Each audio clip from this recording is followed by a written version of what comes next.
Hey guys, right, time to finish off this Tonfunk. So the new EM80 has arrived, and as you can see, the thing it's just basically hangs on a flying lead. You have to line it up with this little window here, and then there's just a little spring that goes across to hold it up against the glass. So it's a little bit of a finicky setup. Won't be able to do it with one hand anyway, so come back to that when it's done. But before I do anything, I just thought I'd fire it up and just make sure that this thing works after my little saga with the EM85. And we'll just see if this guy turns a nice bright green.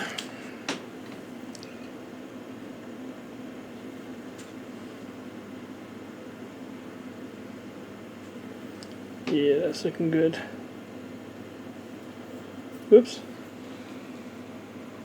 Voici un exemple avec l'orchestre d'Alix Combel, invitant Bill Coleman à la trompette.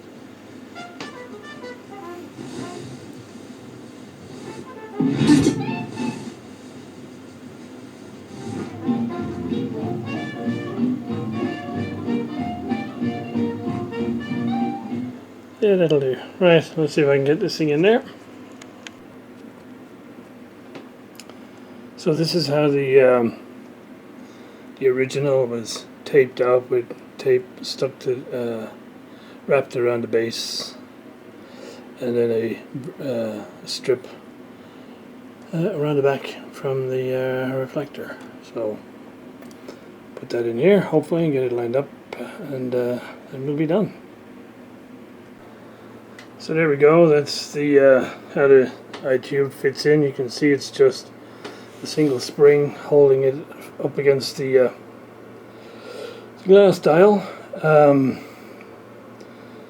all those wires up at the top are very close to the metalwork, and there's just that tape to stop things from shorting out. So it's not exactly a slick mechanism for locating the eye, but hey, I guess it works.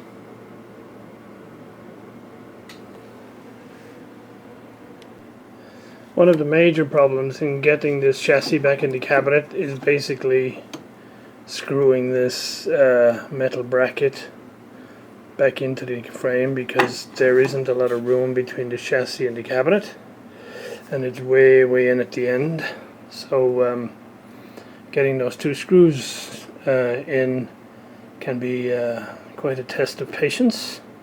One of the things that helps a lot is if you got one of these guys, which is one of these locking screwdrivers that I've had for years, where when you push it up at the back here, so that it's two pieces, and the outer one slides on the inner shaft, and when you slide it along, the top of it expands. So when you put it in a flathead screw or and you push it up, it expands to grab hold of the slot, so it'll hold the screw on the end.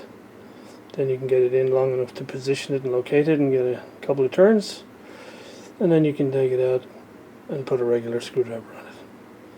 So without something like this, I think you'd getting this panel in would break your heart.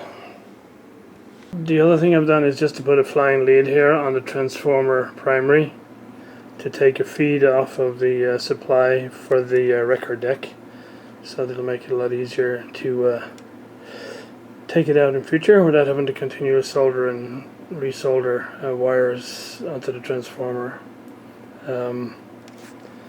I've used a Molex for the signal cabling, but I'm not quite sure if these guys are designed to handle AC mains, whereas I know this is a proper official connector for that type of thing. So let's get it all back in the box.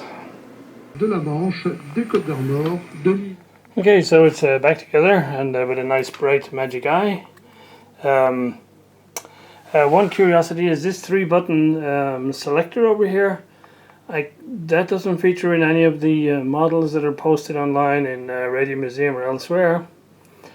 So yeah, I guess this one is a little bit of a niche product, I guess, because I can't find a diagram for it.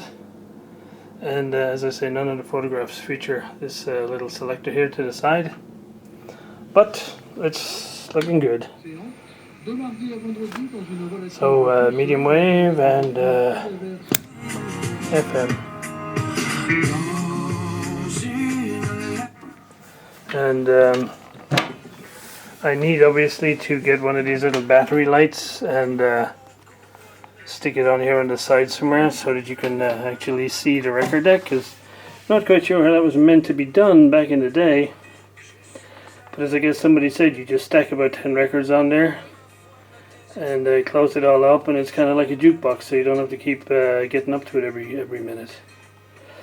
But yeah, I'll get a little one of those little battery powered LED lights that you can just stick to the side, so it's completely removable and doesn't require any modifications.